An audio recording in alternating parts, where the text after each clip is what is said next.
A continuación se presenta el tema de nomenclatura química. El fin principal de la nomenclatura química es asignar descriptores que incluyen nombres y fórmulas a los compuestos químicos. Esta es una herramienta esencial para una comunicación eficiente en las ciencias químicas, en la industria y en las regulaciones asociadas con aspectos como la importación, exportación o la salud y seguridad. Los avances en la nomenclatura tienen un hito importante en 1787, con la publicación del método de nomenclatura química. Actualmente, se aceptan tres sistemas de nomenclatura bajo las reglas de la UPAC, la Unión Internacional de Química Pura y Aplicada. Para entender la nomenclatura es clave conocer ciertas definiciones. La formulación se refiere a las reglas que permiten escribir los compuestos químicos. La nomenclatura son las reglas para nombrar estos compuestos químicos. El símbolo químico es la abreviatura que representa los elementos, y la fórmula química es la expresión abreviada de las moléculas usando estos símbolos. Los compuestos químicos se dividen en dos grandes grupos, orgánicos e inorgánicos. Los compuestos orgánicos son aquellos que contienen carbono como elemento principal, y las imágenes nos muestran ejemplos de sus estructuras, como el DDT, HCl y dibenzodioxinas. Por otro lado, los compuestos inorgánicos son aquellos que no tienen al carbono como elemento principal.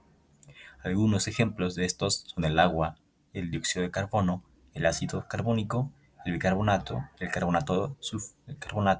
sulfato, el fosfato y el ácido fosfórico. Para nombrar compuestos inorgánicos que incluyen óxidos, ácidos, sales e hidróxidos, se aceptan actualmente tres sistemas: el sistema UPAC, el sistema clásico y el sistema Stock. El sistema UPAC nombra los compuestos basándose en la cantidad de elementos que los constituyen. Por ejemplo, el primer compuesto mostrado se nombra como monóxido de níquel y el segundo como trióxido de diníquel.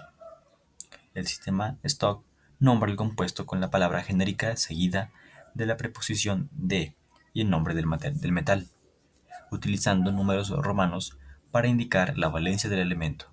Por ejemplo, el óxido de calcio o el cloruro de hierro, que se le llama cloruro de hierro, con un número romano 3.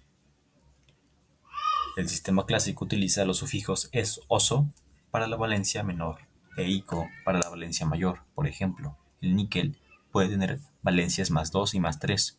Con la menor valencia +2 forma óxido niqueloso y con la mayor forma óxido niquélico. Existen diferentes métodos para nombrar compuestos, especialmente orgánicos. El método sustitutivo es el método principal que la UPAC usa para nombrar compuestos orgánicos, en particular los compuestos de carbono y elementos de los grupos 13 al 17. El método de clase funcional utiliza uno o más nombres de sustituyentes en orden alfabético, seguidos del nombre del tipo de compuesto o clase funcional. El sistema CAS nombra compuestos utilizando métodos similares, aunque no idénticos a los de la UPAC. Veamos los ejemplos de la nomenclatura orgánica, que se aplica a compuestos que sí contienen carbono, como los alcoholes o hidrocarburos. Los nombres se basan en el número de carbonos y en el grupo funcional principal.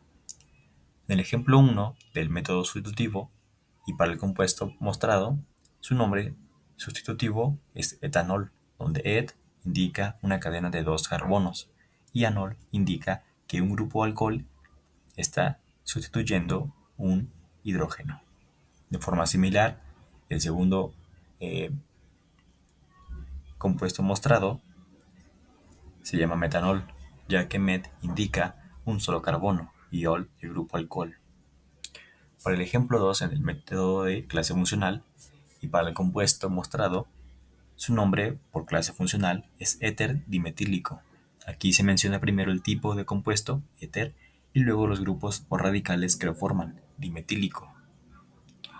Y para el ejemplo 3 es una comparación entre el método sustitutivo y el método CAS, que para el compuesto isopropanol, su nombre CAS es isopropanol, mientras que su nombre IUPAC en sustitutivo es propandozol.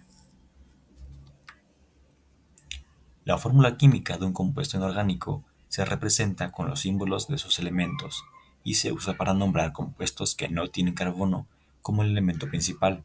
En este caso, se emplean números romanos o prefijos para indicar la valencia del elemento.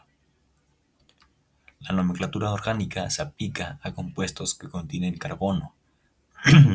Los nombres se basan en el número de carbonos y el grupo funcional principal.